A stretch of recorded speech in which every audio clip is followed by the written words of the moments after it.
Here's one towards the goal. That's going to be gloved by Travis Ridgen. Well, this is more like it. This is Slangin' the Biscuit. Here's Travis Ridgen and Dave Wheeler. One of my sons has seen your stuff, and he's like, "You're going on that podcast?" Jonah seen it? Yeah, Jonah's seen it. Yeah, and he said, "Have you seen the comments and stuff?" And I said, "No, why?" He goes, "Because they're battling all the time." All the time. He goes, "Just so you know." And I said, "I don't care. It's all good. I think it's funny." Look, Dusty, I've been in broadcasting for 27 years, and my old adage is nobody holds a glass up to a wall to hear people getting along. Well, what do you say we start? Yep. That's a great intro to start off with as well. But you want an official intro? Go for it, whatever you want. Ladies and gentlemen, welcome back to our summer interview series. Today's guest on the greatest hockey show on the planet. This guy was an Olympian. He played for Team Japan in hockey. Team Japan hockey. He was an NHL goalie coach for almost 7 years. Los Angeles Kings, a cup of coffee that lasted less than when I played for the Mississippi Seawolves as the goaltending coach for the Toronto Maple Leafs. He is the pride of New West, BC, currently living in White Rock, just outside the White Rock Pier. Welcome to the show, Dusty Imoo, my friend. Hey, guys. Nice to be here. Now, great intro. I actually want to start with something he said off the top, and I'm lucky enough that I have a couple of friends who have done a tour over in Japan when it comes to playing hockey, and they said there's nothing comparable to the crowd. Like the way they explained it was, I wish I could tell you what it was like, but I can't. Like they just between the culture and the way they cheer and the way they approach the game. Am I hitting some points here, Dusty? If you ever watch Mr. Baseball, Tom Selleck, Tom Selleck show. I remember that. It seems like totally over the top, but so much of that is real. It's so different. It changed over the years. I was there for 12 years, and from the first year I was there to the end, it changed a lot. They adapted within our team and our organization. A lot of they loosened up a lot, but it is definitely very different. And a lot of pros, the import guys that would come, would last 1-2 years, not because they didn't enjoy it, but the culture change and the way you have to conduct yourself is so different that some people can't handle it. But it was a great experience. They're great people. It's a great place to live. Out of curiosity, and this is more of a cultural thing, less a hockey thing, but I'm guessing you're a first-generation Canadian. Did it give you any insight back into your cultural history? Yeah, it was massive. Like when I went, I literally went because Dave King asked if I'd be interested in going there and playing in the Pro League to get my citizenship to play in the Olympics. And that's all I saw. And I didn't know any Japanese other than the good mornings and whatnot. And my grandma and grandpa didn't even speak English. My grandpa did a little bit, but I don't know how I communicated. I didn't care. I was just so into my own world. And it wasn't until I made the jump to the Japan there that I started to embrace it. And then it really opened up for me. And I had to learn how to speak, and then I could connect with my grandma in a different way, and totally changed my life. Changed my life in a lot of ways too, with the game itself.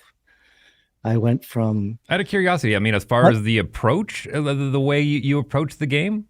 Yeah, I use it a lot in my coach, my business now, and my therapy or whatever you want to call it. But for a lot of years, there was just this, I had a ton of drive, but it was just push. And then I missed this whole section of time where I didn't even know I was just playing and I wasn't loving the game. And then when I got over there, I just developed this family and started playing just for the love of it. And it just blossomed in the last 10, 11 years of my career got better and better and better. And by the end, I was just so sad to retire, When was that? And it was Japan that did that for me. When was that in proximity to the Olympics? The Olympics were 98. I think it was 94. It took me a little over 3 years to get the citizenship. around there anyways. Were you in Osaka? No, I was in Tokyo Okay. for the first 9 years. Then I switched teams, and I played my last 3 years up north in Hokkaido. Up where it snows. You got the snowy bit. Yeah, it was definitely a bit of a change for sure, but it was also a great experience because there's a lot more traditional. Tokyo is very modern, and it was a little bit of a throwback for sure. How did your North America? I'm sure it must have been a duality where, I mean, you go there and nobody looks at you sideways, but you're still this North American hockey player that's showing up to a culture that you don't really know outside of, what you've learned from family. So I'm curious to know what that experience was like. There was so much to adapt to along the way, but one thing I have to give big kudos and credit to, the organization let us be us. They really weren't pushy, even though the culture is they're very great hosts. But if you're going to live in their culture, they feel you should have to try to adapt to their culture. And this goes to, we can go off into. I was literally going to ask that. I was going to ask that. A whole different angle, but I respected it. But they were also very gracious in letting us be us. And at our age, too, we were a little bit boastful about the Canadian way. And in hockey, they really let us do that because that was kind of the whole reason for us going there. But in the other areas of living and melding into their ways, you really had to make an effort, but they did give us time to adjust to that. It was there were a lot of things that were so different, though. I'm very envious to be able to. I always tell a lot of my friends, and I said this 20 years ago, there was a lot of guys that were kind of on that bubble as far as, where are you going to go play? Are you going to make pro? Are you going to make pro North America? And a lot of these guys had opportunities to go play in some of these very not traditional places, and they said no because they were scared. Well, I can't speak the language. I don't know about the food. I don't know how I get along. Not realizing people spend their entire lives saving up to go on a trip for a week, maybe 2 weeks if they're lucky, and someone's willing to pay you to go live there and experience that culture. And it blew me away that no one is willing to take that leap. There's a lot of people that you get in that comfort zone, and then putting yourself out there to go to somewhere totally foreign. You can shut that off. And if you have someone like, say, myself to maybe give you that encouragement, Jonah he could have went, and he chose not to. Jonah's your son, for those that don't know. Yeah. And he probably has some small little regrets, but people make decisions, and we got to live with them. But yeah, going to places like that, when I would tell people, they would think it sounded like, his career failed because of how highly rated I was. But it was the best thing that ever happened to me. It really was. And my family raised all my kids there, and you can't give that kind of education. You know what I mean? They're American Canadians, and my last one was born there, so he has all three passports. Wow, what a gift! You know what I mean? What a gift! So that's so cool. That must have been nicer in 2020. Sorry, I'd like to come in. Oh, sorry, we're not allowing Canadians. Here's my American passport. Oh, come on in. Yep. Or if they say not Canadians as well. I'm actually Japanese now. All of a sudden, you're a secret agent. Oh, yeah, come on in. Come on over here, Mr. Bond. We have a few questions for you. This makes sense. How many passports do you have? Dusty, here's a question for you. This is something I think is going to be a first in the show. So I'm only a year removed from playing in one of the minor leagues of pro. If, let's say, I was contemplating a comeback and I said, Dusty, I'm very interested in this whole Japan thing. For everybody listening at home that has no idea, can you pitch me on why it would be cool to come over and what specifically about the culture is awesome, and then the hockey aspect itself? It has been a while, so it is tough for me to speak on the hockey because it has, as far as the level has regressed quite a bit since when I played. I want to touch on that. Keep going, but I want to touch on that. For sure. So having said that, instead of having ex-NHLers as the imports, it's now East Coast leaguers, and the money is significantly lower. When I used to tell people what I made, that were playing, say, in Germany or whatever, people would lose their minds because it was literally the hidden golden gem of all of Europe, European opportunities to play. Everybody automatically thought Swiss league, right? But then when people found out what we made, and it's just an easy way to live, and you play on the weekends. And how much? And looking for a dollar figure here, please. Ballpark it. Just ballpark it. Make them happy. A lot. A lot? Are we talking six figure? We're talking Canadian dollars, not yen. Tell you what, tell us in yen and we'll figure it out from there. It was, I got the converter loaded up. It's 6 figures and above. Yeah. Wow. Like way above. Wow. $100,000 Canadian a year to go play in the Japanese Pro League. Yeah, and it wasn't 100,000. Wow. That's not bad. It was a lot more. That's not a bad deal. And it was U.S. and it was tax free, and it used to go to my Swiss bank at UBS. What's it look like now?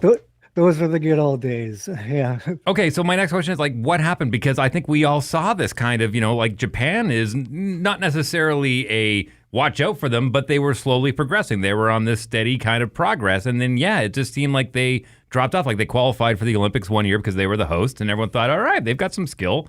And then nothing. It was crickets. Well, everybody thought that would, after the Olympics, they would use that and then create this buzz to expand the league. But it was an interesting dynamic because the owner of our team and the Kokodo team, the two Tokyo teams, Tsutsumi-san was the richest man in the world at the time, before Gates. And he had the Seibu Empire. And he had this uncanny... he was a huge hockey lover. He had owned the Seibu Lions baseball team, but hockey was his hidden little love. But he liked it to stay within these 6-8 teams, and that was it. And he had a bit of a control over the league as well. So he was the biggest promoter of the Olympics. And he was the one who hired Dave King and paid him big money to turn the program around. And that's where Dave got the idea to bring the Japanese Canadians that were playing pro over, get citizenship, bring in more high-level imports, like Tom Curvers and these kinds of guys. And that changed the whole league, and it was really a strong league. And it showed in the Olympics. And we performed well, and we were playing in the A-Pool World Championships and all that stuff. And then once it was done, nothing changed. And they didn't promote it. And it just stayed the same. And so I played the rest of my career, and it was great. But then you could tell the last couple of years, the 3 years, I think it was, they added it, changed it from the Japan League to the Asian League. They brought in 2 Chinese teams, 2 Korean teams, a Russian team, and it was just really weird. And when I left, I would watch and see the types of players that were re-signing, and it just got lower and lower as far as the types of players, and the money was getting lower and lower and lower. And unfortunately, they dropped to B pool. Like, I kind of could see it coming though. It sounds to me like they wanted to expand, but weren't willing to play ball with the way the other countries wanted to do it. Is that accurate? Yeah, I could go on for hours about the whys. But like we talked about before, with the way the Japanese culture is, very stubborn, very slow moving. And as far as doing it the Canadian or the American way, that didn't resonate. And changing, like, if they had changed it from companies owning the teams to just private owners and investors, and just whoever wants to have a team, and have a franchise, you can get in there. It wasn't like that, and it just stayed the same. So how do you make that transition, though, from going over to Japan and playing to NHL goalie coach? Can you walk us through that? Well, I didn't want to be around the game because for a while, because I retired solely for the family. Like I said, I was really enjoying the game, but I played my last 3 seasons when my wife and kids moved back to White Rock because we wanted to get the boys immersed in schooling and hockey because they wanted to play more hockey at a higher level. So each year was a single year season signing. I signed a year up north and said I'll play 1 more year, and I did it, and I would travel back for holidays and off season. And then I would coax my wife into 1 more year and sign another year. And the 3rd year, I had a great time and great season. And then she said, I got a call about re-signing. She said, if you go back, you might as well just stay there. So in a joking but not joking way. Sure. So the writing was on the wall to hang them up. And because she had all 3 boys in rep hockey. So we're talking 15 ice times a week, and she was Miss Bus Mom, so that wasn't happening anymore. So I retired. Having said that, I didn't want to get back into hockey right away, and plugged along. I opened a freaking smoothie shop, tried to be a businessman, failed at that, and things were like literally not going great. The '08 crash happened and it hit me hard, and I ended up selling cars and realized that I needed to find something I loved again. And so I said, maybe I could try coaching. I don't know. So I just, with my contacts, I contacted a few people, and Billy Ranford actually mentioned me to the Seattle Thunderbirds. And I've known Billy since I was 16 years old.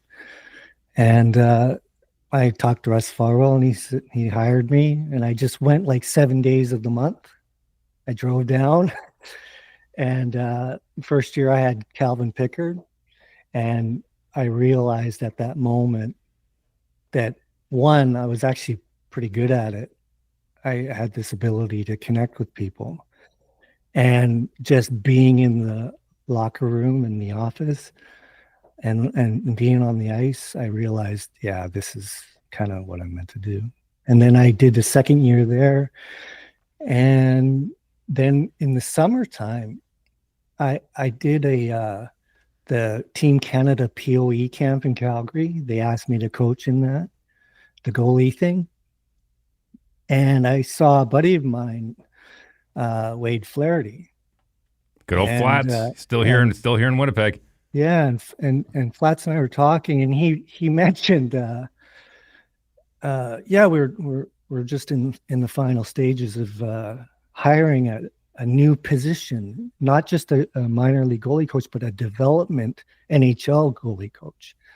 And I'm like, dude, hello.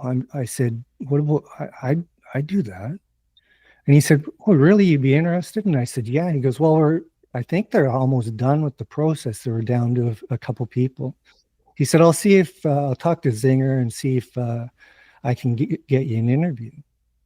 And the next day, I think Zinger called me and he said, would you be willing to fly down in a couple days or whatever, flying to Winnipeg? And so I did. And did the interview with Chevy and Zinger and those guys. And I actually played with Chevy in U18, Team Canada and stuff. So I already knew him. And then a week later, I got the job. Wow. For the Jets. Yeah. And you made it alive. You didn't get the Winnipeg handshake. You ever heard of the Winnipeg handshake before? Yeah. Yeah. And then I had some real good success right off the hop. I had Hutch, went from the coast to the NHL that year.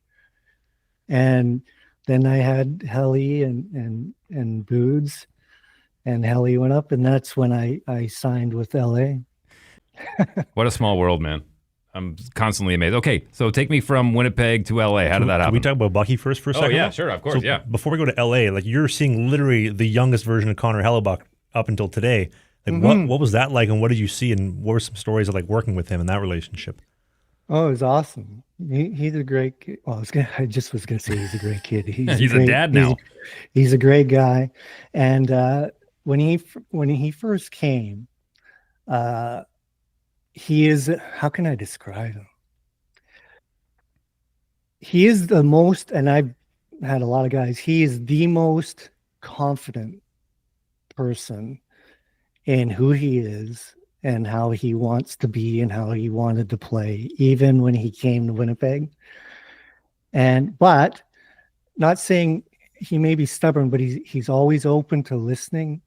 But he has a very well-oiled machine up in his head about how he wants to do things, and you had to convince him with facts and reason, and it was a real easy relationship. He and I have an easy way of getting to people, so it really worked.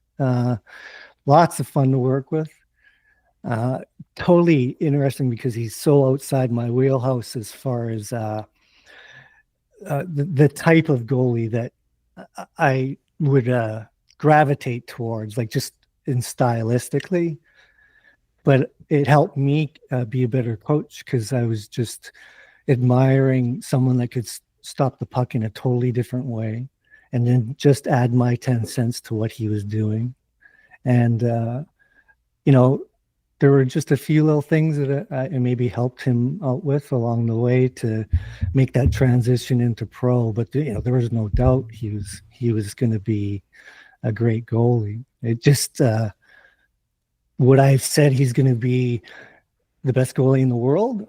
I was always hopeful, and I knew that he thought he could be for sure. Can you expand a little bit? Like when you're talking about he's not typically your wheelhouse of goaltender, what is that, and what was he, and what were some things that you worked on? Well, I don't mean not my wheelhouse of goaltender. I'm just saying stylistically, the goalies that I gravitate towards as far as like enjoying just for fun to watch. Like I love Tuukka Rask, for example, and love Quickie. And I like seeing guys dive around and make big saves. But have a technical aspect to their game as well and control, and have real good flow. And I like watching that. But then I watched Helly and it helped me because I didn't jump in there and say, hey, what about this or this? I just kind of let him do his thing because he was a lot more stagnant.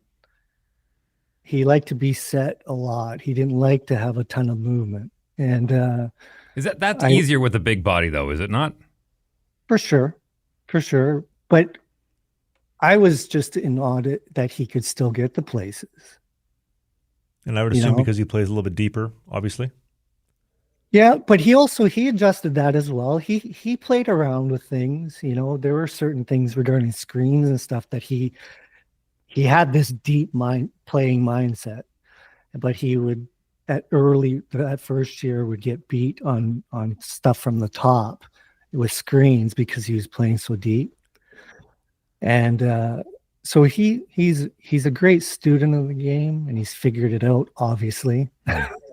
Dusty, there's an NHL goalie who sent me a message a couple weeks ago about Hellebuyck because I made a clip talking about how he's the best in the world as far as not getting out of the way. It's something that I've learned from Pascal, another friend of yours, is just don't get out of the way. Like 70% of goals are guys getting out of the way and giving up the net. I know it sounds insane, but it's true. This NHL goalie messaged me and said, dude, I see this guy all the time. There is no words to describe how smart he is, his ability to read the play like nobody else, and also to not get out of the way. He doesn't get out of the he stays in the way more than anybody else on the planet. Did you see anything like that? Or is that something that's more recent with his game? When I would have to go scout people, one of the things, maybe this is the old school in me, I just like to see if they had a good vibe on reading the puck and getting in front of.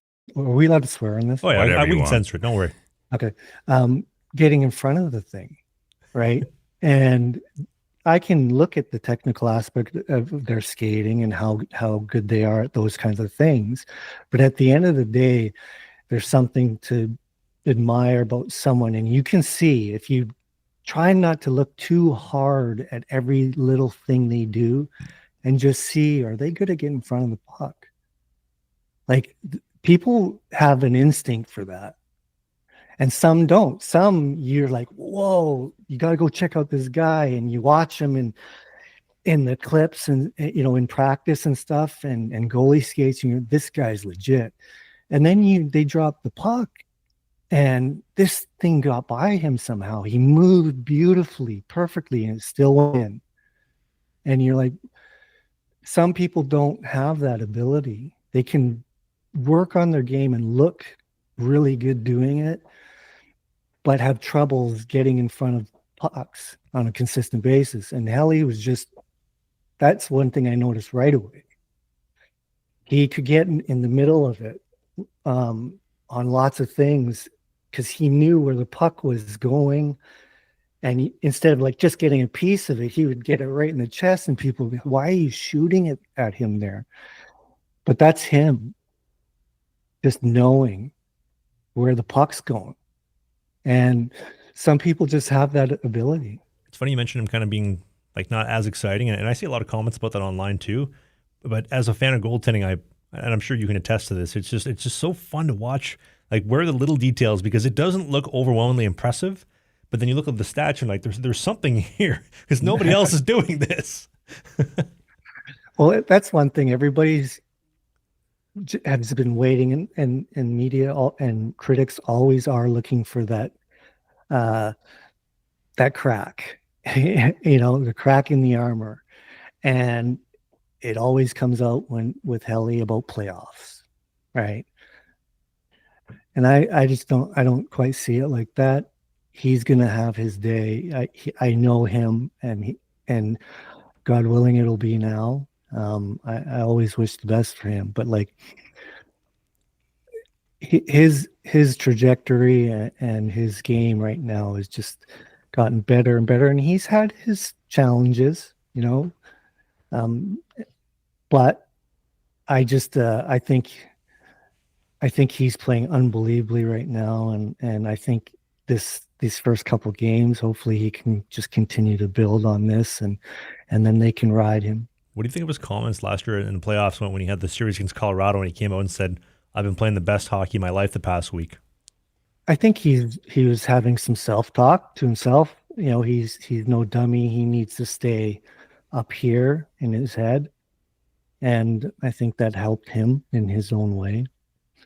I'm sure, he'll relook at that the older he gets, we all say things, but in that moment, I know I would guess as to why he was just trying to solidify himself and ground himself so he could move forward. Right. If you and I have the total other end of the spectrum with Soup, and he was always so hard on himself. Right. Like how he would come out and say how terrible he was, or, sorry, just for everyone listening, who are we talking about specifically? Jack Campbell. Okay. And just very, very takes everything, all responsibility always on himself, on every loss and whatnot. So that just having a balance is important. And I think Helly was just trying to create that balance in himself that, if things don't go right, I felt like I was great. We're hovering around what I think a lot of people are thinking is what you're trying to put your finger on, that X factor. And I don't think anyone's quite figured out what that X factor is. I think that X factor is different in everybody. But from what I understand with your goalie coaching and what you're doing, you're trying to zero in on that through a little more. And I've said this before, so don't take offense, either of you. I'm the only defenseman in this room. But goalies are a little weird, all right? And I think you both know that. And I think based on what I'm understanding from you is that you're trying to zero in on each individual goaltender finding that X factor. Am I accurate on that? Anyone that has followed my coaching career, if you ever heard anybody, media or anybody talk about me as I developed more of a reputation, I became quite known. And that's why I made my business name, The Goalie Therapist, kind of as a joke, because everybody would call me this like goalie guru, the shaman of goalie coaches, the Dr. Phil of goalie coaches. The Caesar Milan, the whisperer. It was kind of goalie whisperer. I got that one. But it was all because I developed this way of coaching that was way more geared towards what was going on up here.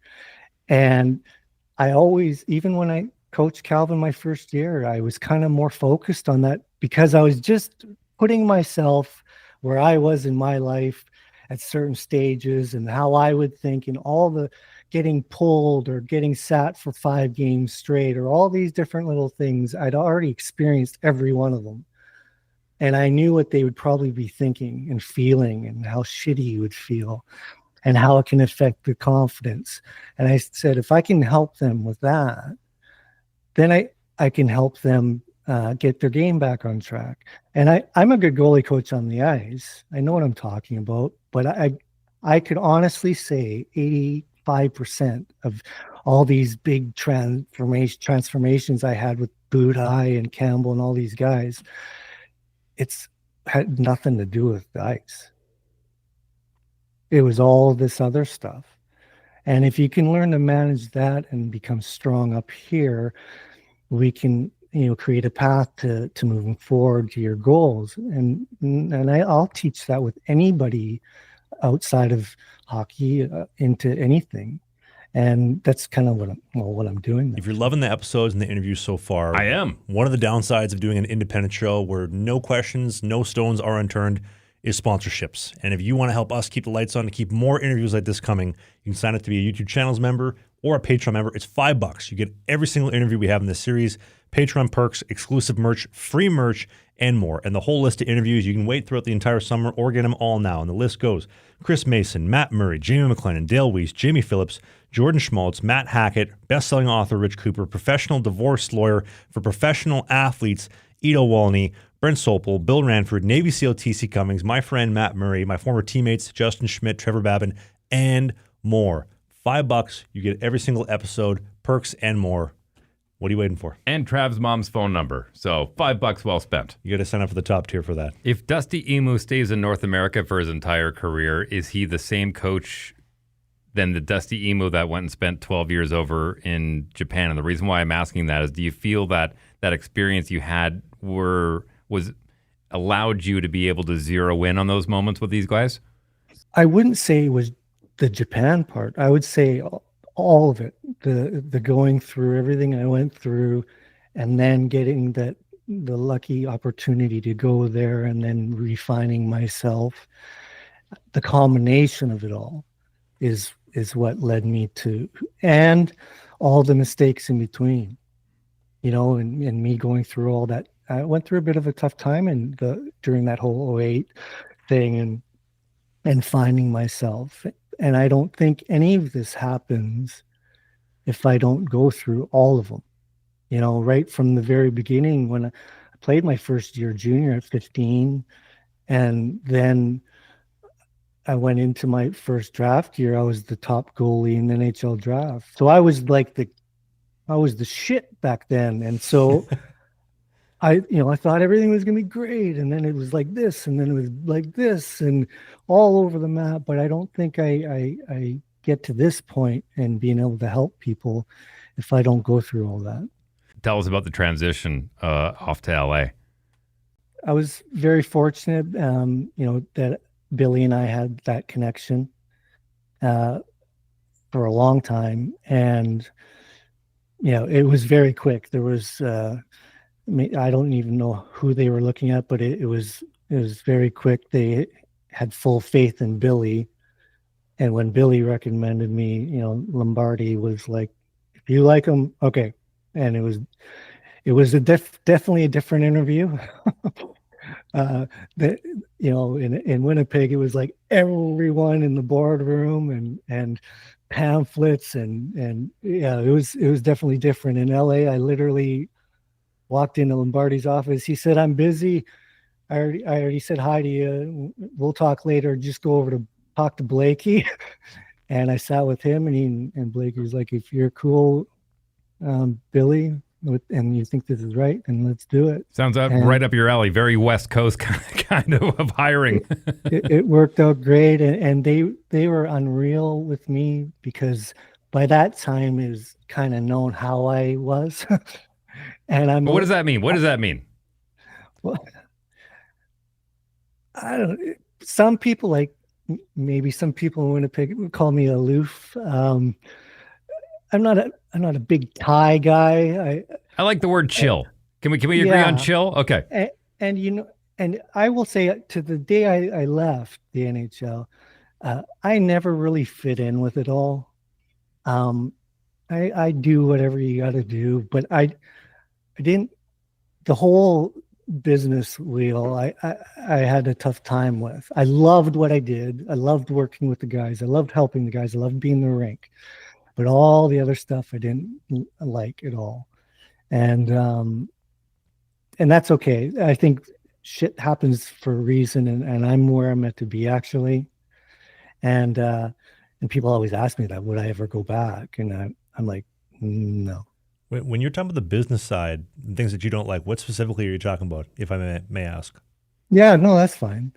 Just, everybody's just so freaking worried about doing everything and looking good and playing the role, and you don't want to say this or you don't want to do that, and God forbid if you're just 1 minute early for something. And like, I just had a tough time with everybody's walking on eggshells all the time. LA was a lot better for that with me, and just let me be me, and they would make jokes about it. Like the coach in with the Rain, Mike Stuthers, who I love dearly, he used to rip on me all the time, because I would go in the morning at a reasonable hour and sit down, have my coffee, and then get ready and whatever. Stutz would be there freaking 5:30 in the morning, and the whole staff would be working out and doing stuff. And then after we're done, I'm doing my video, done that, and lunch is done, and everybody's staying, and I don't have anything else to do, and I leave. And Stutz would make jokes all the time, like, "Yeah, Dusty's right away looking at flights to get out of here," and "I thought you just got here." But that's just kind of how I rolled. I worked hard at what I did, and I'd go for lunches with my goalies and stuff, and he was like, "All you do is take guys to lunch," and I said, "That's my job," and he's like, "Yeah, whatever." But yeah, no, it was just I've taken the parts that I really loved, minus being on the ice. I do miss that part a little bit, and now I'm also get to work with kids and help them before they head into this real cutthroat arena of junior hockey and stuff. Well, what kind of advice are you giving these kids? Because I mean, it's changed so much since you and I were on the ice, and even Trav. I mean, you in the tenure that you've had. I mean, things have changed quite a bit. I mean, I'm curious to know what kind of advice, if you had to give one blanket statement to these kids that are about to make that jump into the next realm of hockey. What is it? It's a tough one to give a blanket statement with just everybody, because I treat everybody so individually, because everybody has a different place in their life and what they're thinking, what they're struggling with, right? But I will say, as a base, I want to try to get everybody, to a place where their base is the love of themselves in the game. Which comes first? Which comes first? Themselves first. Good. First and foremost, and then the game. And from there, if you have that base, then you can achieve and hit all the failures along the way, and you're going to be fine.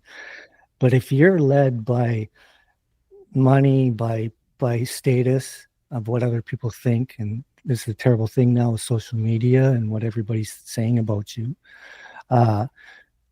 it's going to be really tough for you. So with the kids, I really try to, and I tell all parents when they see, if they're just find me through Google or something and they see NHL coach, that I'm going to try to propel them to the next level. Before I accept anybody, I always say that I never am about what team they're going to make or anything. I'm just trying to build strong people. When you mentioned taking your goalies out for lunch, is there any stories that come to mind, like different guys? Like maybe you take Soupy out, you take Helly, you take Hutch, maybe you take your son before his first American League start, which we get to that in a second. Are there any fun stories that come to mind? So many. I do. What was your go-to spot? Where would you take him? Did you have one spot you'd go? Well, actually, Soup used to like to take me to Fleming's all the time, the steakhouse. And but I remember taking Cal and Campbell, Soupy, to Gyukaku. It's the Korean barbecue, and they had never had this before. And Gyukaku is actually a franchise that was in Japan, so I was all pumped to take him to this. And I do remember that one. I got a picture, a nice one of those two together, and some good times for sure. Can we talk about Soupy for a second too? Sorry, before we pass, that's another story I think we should dive into a little bit before we get to the Leaf stuff. Mm-hmm. So what was that like? Because I remember, and correct me if I'm wrong, he had been 10th overall by Dallas, kind of fallen a little bit short on expectations, and they thought he was going to be the guy. Mm-hmm. Maybe didn't utilize him properly. He comes to LA, and then you guys pick him up and then send him all the way back up to top prospect from prospect or suspect to prospect, mm-hmm. and then you dish him for top value. Mm-hmm. Well, I have a lot of great stories about everyone I've worked with. He was a real personal one for me because he was the first guy that I decided to fly to White Rock and stay with me before I'd ever met him and before camp when we traded for him. And because I heard that he was not very stable, going through tough mentally. And when he stayed with me, we became close right away, and I figured out where the challenge was for him. And he was just so hard on himself, and he attributed all of his success or failures. He attached that to him as a person, and he couldn't separate. That was it, his identity, right? Once I got him to trust me and believe that we could just go out and have some fun together and work on the game and just enjoy his time with the Ontario Reign and not worry about the LA Kings, shit just changed like that. And he had so much fun, and then he went up and then it just got better and better. And even when he went to Toronto, obviously we stayed in contact and keeping him on track, and things got better and better and better. And but there are things in our being that if you're not careful and don't keep working at it and stay on it, can creep back. And it got to him. Some of the old ways got to him when he signed that big ticket, and he was really hard on himself, but right now, I'm just happy he's doing better right now as a person. Do you think part of that was with the big ticket, there's extra money involved, obviously, and they're spending this money on me. I need, and that money and that is tied to his identity. Is there some truth in that? Very much. Like I said, a lot of the old ways of thinking started to creep back. Like if he had a couple bad games or something, the city's going to be disappointed. The fans, my coaching staff, because I'm supposed to be the savior and the one to take them to the promised land, and put all that back on him. Where the old stuff that we worked on and him just going out and playing and having fun kind of took the back seat a little bit because he's putting that pressure. And it doesn't just happen in one day, but you start to think like that a little bit more and more. And then it's tough to slow that down. once you start rolling down the hill a little bit, you know. Sorry to cut you off. It's kind of weird that happened in Edmonton, though, and he only excelled in Toronto. You would think it would be the other way around, where Toronto, he would just fall off a cliff with the pressure that's over there. Yeah, but see, it was different because, one, he was very not too far removed from this mindset that we had set for him in LA, and he was just being humble and going out every day and win, lose, or draw.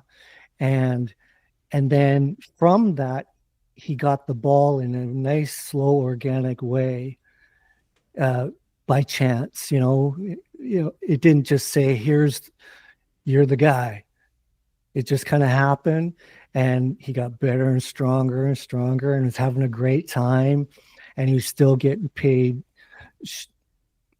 not great compared to a lot of guys that were playing not as good as him. And so there's not that pressure, right? You know, it was a bonus that Soupy was playing great. And it wasn't until that year, that summer of the negotiations or lack thereof in Toronto, that things started to shift for him, I think. And because he did pull through big time and now show that he could be the guy. He could be a number one goalie. And I always knew he could be. I just, managing, that stuff up here, it was going to be his biggest challenge.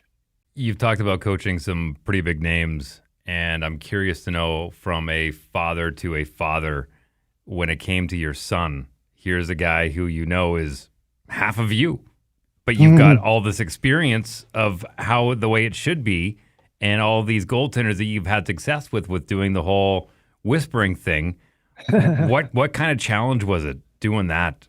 I think I developed a long time ago with all the kids that I would never jump in there with them and let them just have fun. And only when Jonah asked me about stuff, whatever the only time I ever said stuff to the boys was when they were disrespectful or they didn't try, or bitched and moaned about going to practice or something like that. But other than that, I just let them play. And since I had done that right from when they were little, when this whole thing in Jonah started ascending and junior and stuff like that, I tried to maintain that. So I would skate with them if you wanted, but I wouldn't say, hey, we're going to skate. Or if you wanted to skate, I would take them and I would give him drills and I would give him tips or whatever. And he wanted it though at that. But if he didn't and he wanted to go see someone else, or I wouldn't care. If that's what you want, do that. So by the time he came to LA, it was a challenge because he's in LA, but I set it up and had a way of doing things anyways that I could just be his coach and then and just kind of let him do his thing. And then when he needed talking to, I would. But it was definitely to separate the parent and coach thing. That whole thing was quite interesting. And then obviously with the whole story that happened.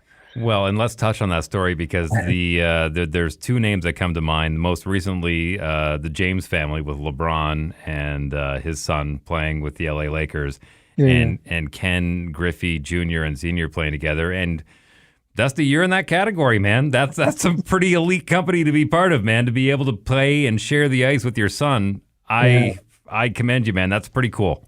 It was, and the way it went down was just so hilarious. It was, I could never have scripted that on how it went down. Fill everyone in with the story for those that are like, I have no idea what they're talking about. Well, I wasn't even in Ontario. This is Ontario, California, by the way, for those that don't know. Yeah. So it's about 45 minutes away or 2.5 hours, depending on traffic. But I was in LA doing the pregame skate for the Vancouver Canucks. They were in town in LA. I was doing that pregame skate because Billy had to book off to some I don't know if alumni thing or family thing. I can't remember.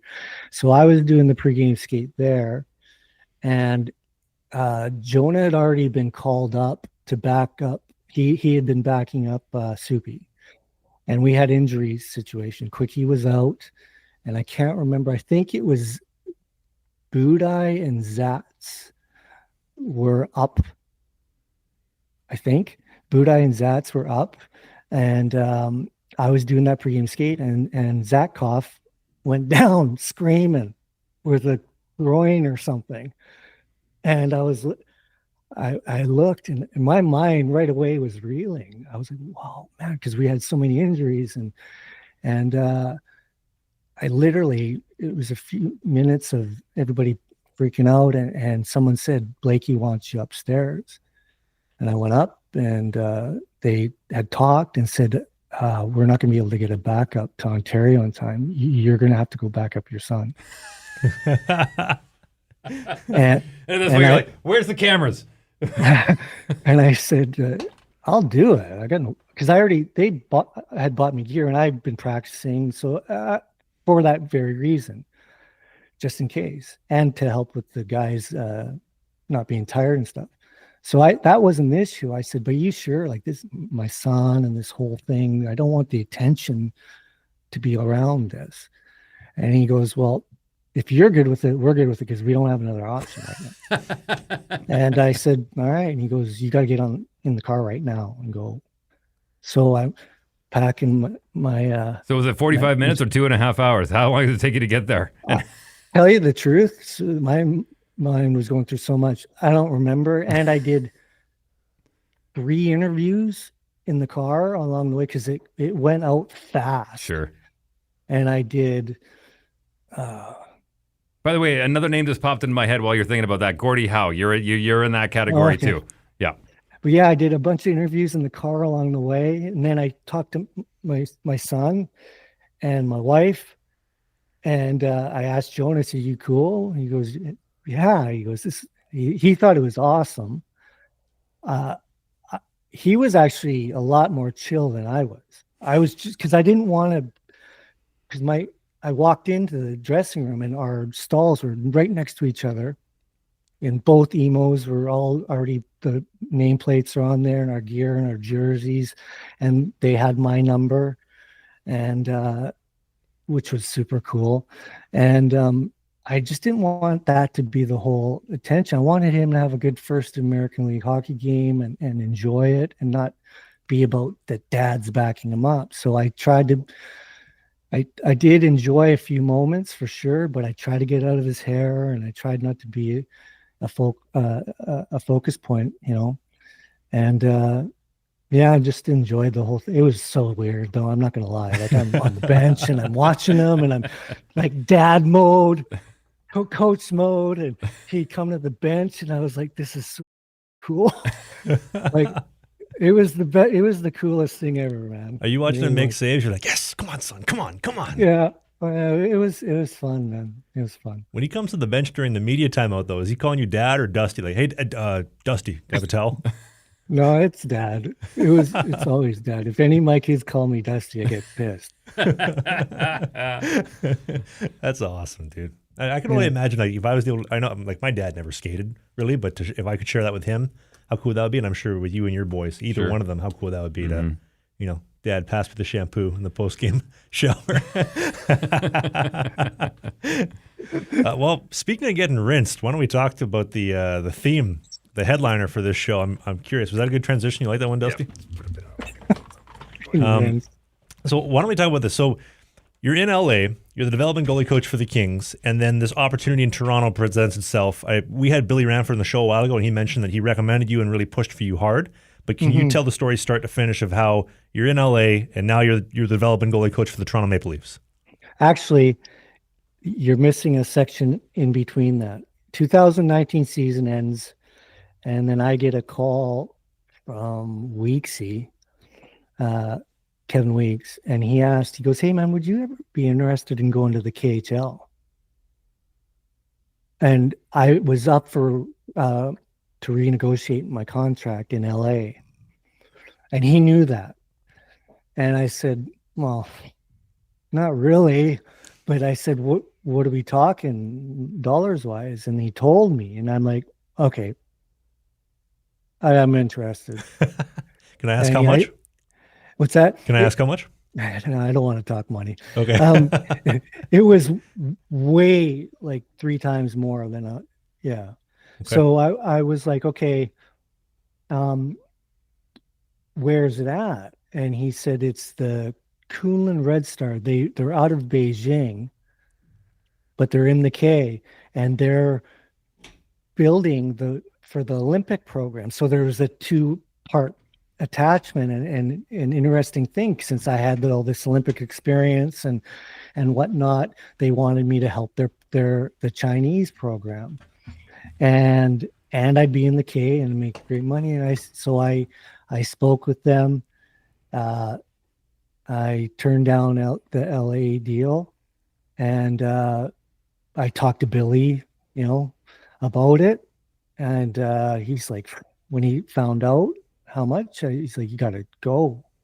So it was tough because I really loved being there in LA, but I left. And then second half of the season starts in January 24th. We were heading out of Beijing to Russia on a road trip, and we weren't even to the airport. And we got word through the manager that we wouldn't be allowed to go back into China for the rest of the season. So we got into Moscow, and then we ended up living out of the suitcase we had for the rest of the season in a hotel based out of Moscow, and just went to all the other games. All our home games were moved to games in Russia and stuff, and finished the season there. And it was because of the COVID thing. Was that a thing? I missed that. Yeah, I heard about that. January 24th, when we found about the Wuhan thing, and so we weren't allowed back in the country. Finished the year just in time. I got into Canada just before. I was worried I wasn't going to be allowed back in. And I got in, and then the lockdowns and everything. So I got word that I wasn't going to be going back, even though I had a 2-year deal. They were, because all the unknown with, what was going to happen with COVID. So I was sitting around knowing I wasn't going back. And so I started talking to guys. Different pros would be calling me because they were going through stuff with all of this. And I was helping people doing what I do. And I was like, I could do this with anybody and then make some money, So that's literally how it started. Help a little pro out here, pro here. And that's when I just started making a website. And then some parents started reaching out, and that's when I started helping kids. And then, like, I did a couple, it just had started, and like literally just had started. And that's when I got the call about, because Soupy called me and asked if I would consider, that working in that organization. In Toronto, you mean? Yeah, because Soupy had left and gone to Toronto. And obviously that was the big reason why they had interest in me.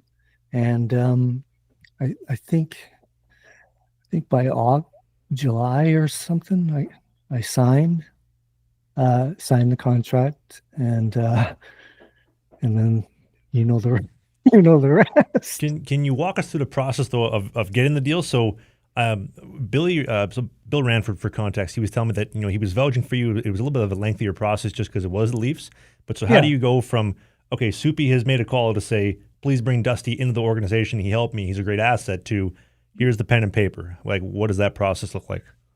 Yeah, I did. It was a little different. Like, it wasn't like the whole LA thing. I had to go through some video and game tape of prospects and what I thought of them, Joseph Wall and some of these kids that were coming up.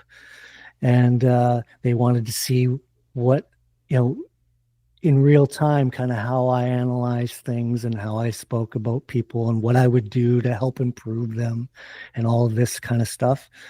And so it was well done. It was, they trying to do all their homework and get the right person in there. And then ultimately, the goal is to hopefully help Soup, in time and get that going too. But they did I got to hand it to them in that sense.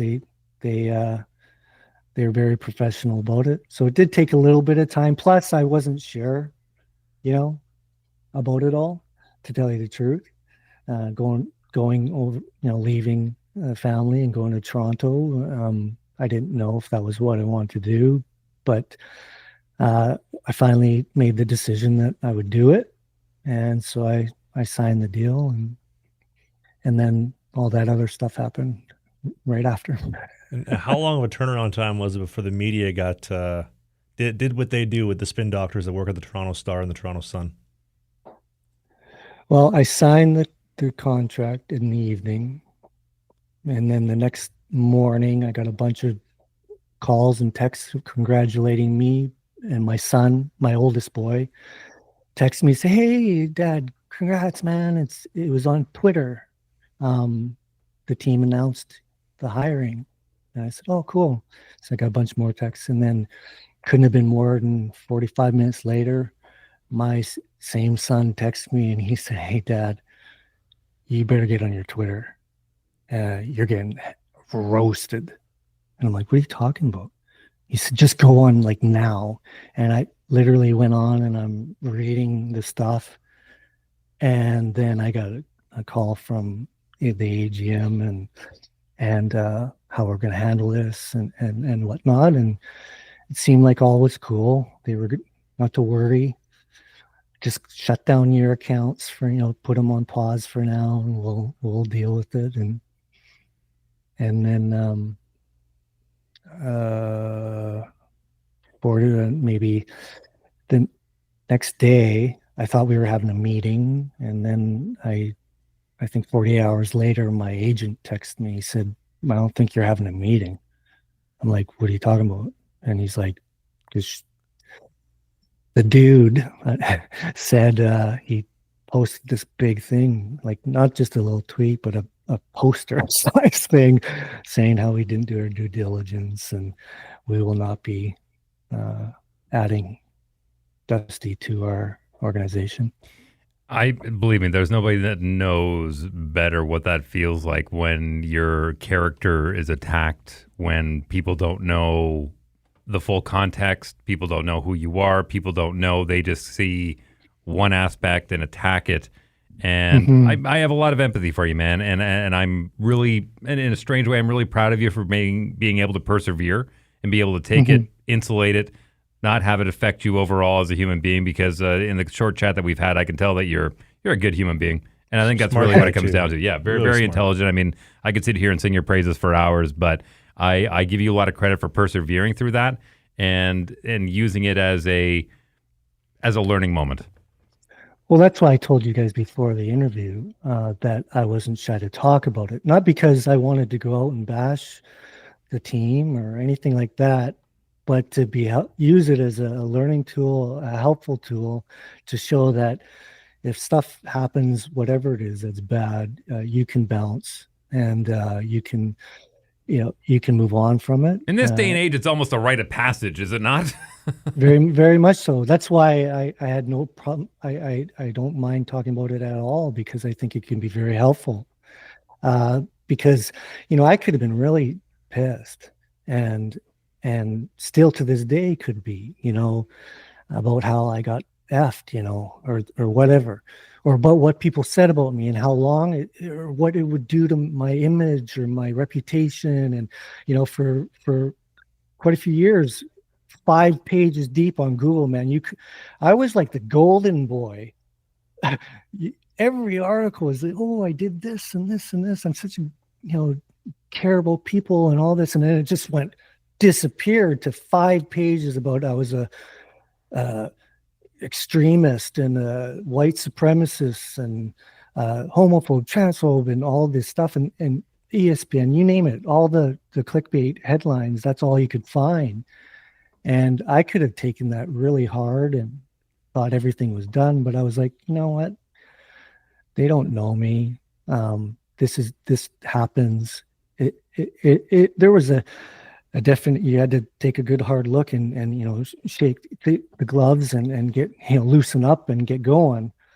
But I was fortunate enough. I had about 6 months where, I had to stay quiet, for legal stuff and not going social. And it was good for me, actually. So I started thinking about, so maybe that goalie therapist thing, I'm going to actually do it. Like, maybe this is what telling me what I'm supposed to do.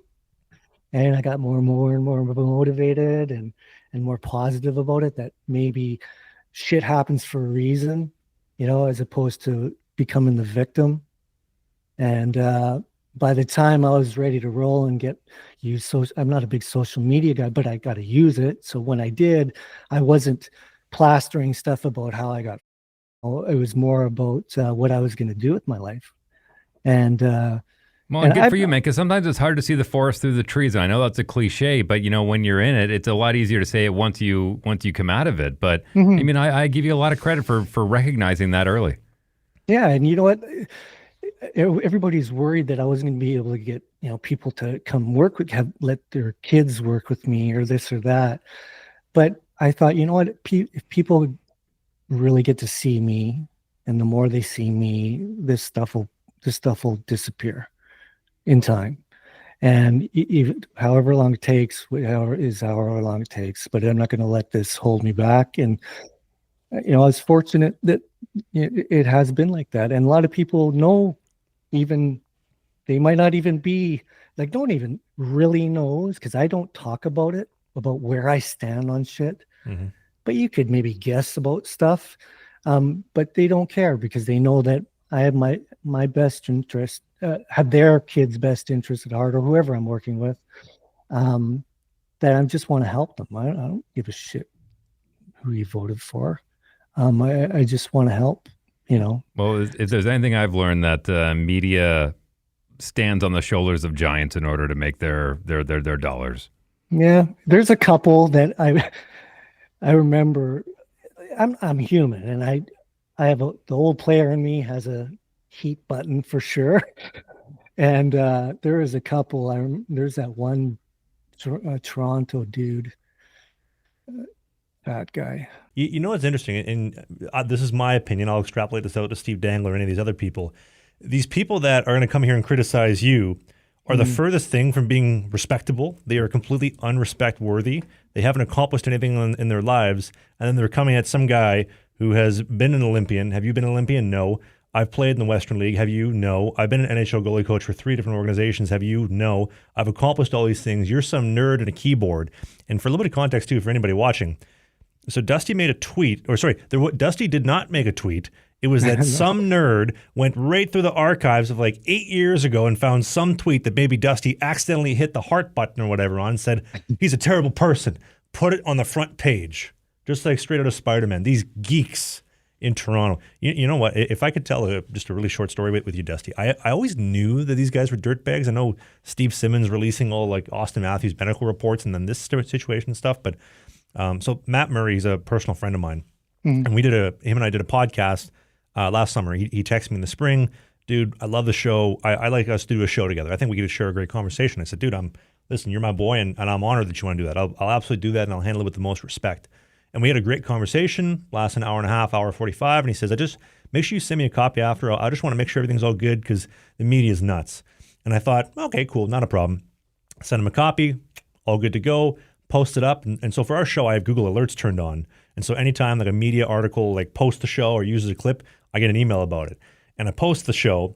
The next day, some of these dirtbags from these like Toronto sports podcasts, Leafs specific shows, and these beat writers, Matt Murray used the salary cap to milk a year of pay, and just like all of these like spin jobs. And I'm reading this shit and I'm thinking, how did you come up with this? You losers, you nerds. Clickbait. Like, how did you honestly come up with this? Look yourself in the mirror and say, post. I'm proud of this. Like, what are you doing? It's so unrespect worthy, these people. Sorry, I went off there for a bit, but I didn't listen to it. I just saw the headline of the video, the YouTube video, and it was about what a terrible hire. How could they even in the first place, kind of thing. And I was like, it was so weird to me. It was quite fascinating. There was a bit of anger at the beginning, but I was just like, how do you get that from all the stuff I had done up to that point and all the good I had done up to that point to being such a bad hire? When they didn't even know, a lot of people that started chirping about it didn't even know what had happened. They just saw that I was extremist I'd done extremist tweets or a far, whatever, anti-vaxxer, whatever these headlines were. And then they just would go hard at it without even knowing that I never tweeted anything. I never use my social media for my personal opinions or anything like that. It's always to try to help and give people, motivation and to better themselves in their lives. And then for someone like that, it's one thing for some Joe Blow, like, Smitty 10-4-57, with no picture to say something, whatever. But a media guy or whatever he calls himself to just go at me without even looking at all that stuff and knowing really about me. Like, if you ever took the time to talk to someone that knows me, you would never have made that video, but literally. Well, look, Dusty, here's what I'll say.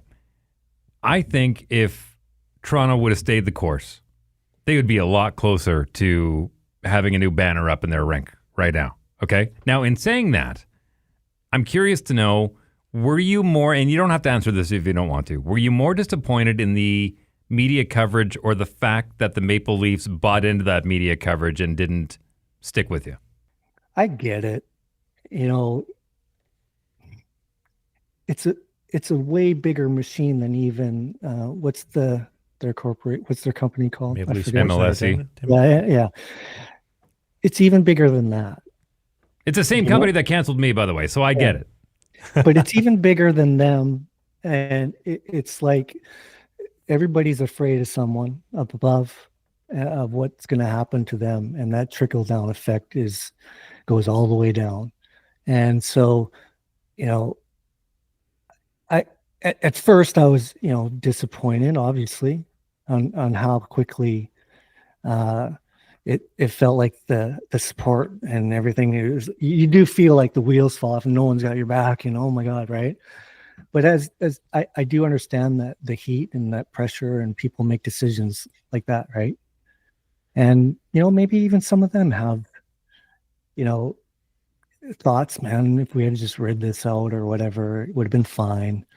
But like I said, I don't look at it like that right now. I think it's a blessing. I've helped way more people, instead of a couple millionaires. Mm-hmm. And I've helped some kids that now will be set up in their lives and are going to be okay, even if things don't work out for them. So them making the decision they did was actually a great thing for a lot of other people. So I'm cool. Okay, I got to ask you. I ask you this to everybody that we have, and I know your journey is a little bit different. But when you got that first big NHL check, what did you do with it? Well, my KHL checks were a lot bigger than my. Okay, I will reform the. When you got that first big hockey check, what'd you do with it? What was the first selfish spend you made? First selfish one, I literally bought a guitar in. Well, I see one in the background. Is that a Fender Strat I see behind you on your left-hand side? That's a Strat. No, but I bought an acoustic because I was in Yekaterinburg, one of the Russian teams. I was in one of these cities, and I was bored out of my skull, and I was like, I'm gonna get a guitar. And, you know, I wouldn't just spend on a guitar usually, like just out of the blue. And I was like, I just got on into a cab and asked where the music shop was. And I walked in and I bought it. That was my first frivolous spend. Do you still have it? Yeah, I think it's upstairs somewhere. But Cool. and then when I left Russia, when I was just trying to get back to Canada in time, I did spend 4 days in Moscow. I met with the management and stuff before leaving, and I said, "Fuck it, I stayed at the Ritz, and I got a suite, and I lived like a king for 4 days, and then life changed." Worth it. It was. What was the best part of the suite of the Ritz? Well, I haven't drank in 13 years, but it would have been the bar. It was unreal. Like, it was unreal. We're not talking a mini bar. Full bottles all across in the glass case, all ready to drink. And if I had been a drinker back in my day, that thing would have been made of good use for sure. I feel that, dude. I don't drink either personally, so like with my Fairmont status and my other hotel status, I feel like I'm wasting value because they're like, "Would you like some free alcohol, sir?" Or like when you fly Air Canada, beer or wine, sir. It's like I can't drink that. I need a sparkling water, but they charge the sparkling water and the booze is free. Yeah, Anyway, it's a little bit of self therapy over here, but anyway. Dusty, this has been amazing, man. Honestly, it was the legend has preceded you, and you've lived up to every expectation in this chat. And honestly, man, I wish you nothing but the best. I think you deserve it. I really think you do, and I wish the best for your children and your family. And keep playing that Strat behind you, man. I'm sure it sounds good when it's plugged in. My Les Paul is my go-to. That one stays on the wall. I got my on the other side there. Get it off the wall. Play it. Will do. I got to take you for bubble tea, too. Next time I'm back in Vancouver, go down to White Rock. Mr. Chew, you ever been there? Buy it a lot. Best bubble tea in all of BC. I promise you that, my friend. I'll take you. I owe you one. We'll go for sure, man. Hey, it was great doing this. I really appreciate and all the best to you guys. Well, everybody, thank you very much for watching this episode with Dusty Imoo as a part of our summer interview series. We are the greatest hockey show on the planet, and we do new episodes every single Sunday at 11 a.m. Eastern, 10 in the Prairies here in Winnipeg, 9 in Calgary, 8 in the Pacific Northwest. The show is on YouTube. What time in Tokyo? I don't know. Google it. Above my pay grade. If you're on YouTube, hit the subscribe button for more episodes. If you're on Apple or Spotify, leave us a review. The clips are on Instagram, TikTok, Rumble, Twitter, you name it. I'm Travis Ridgen. That's Dave Wheeler. That's Dusty Imoo. We'll see you next week. Thanks for watching.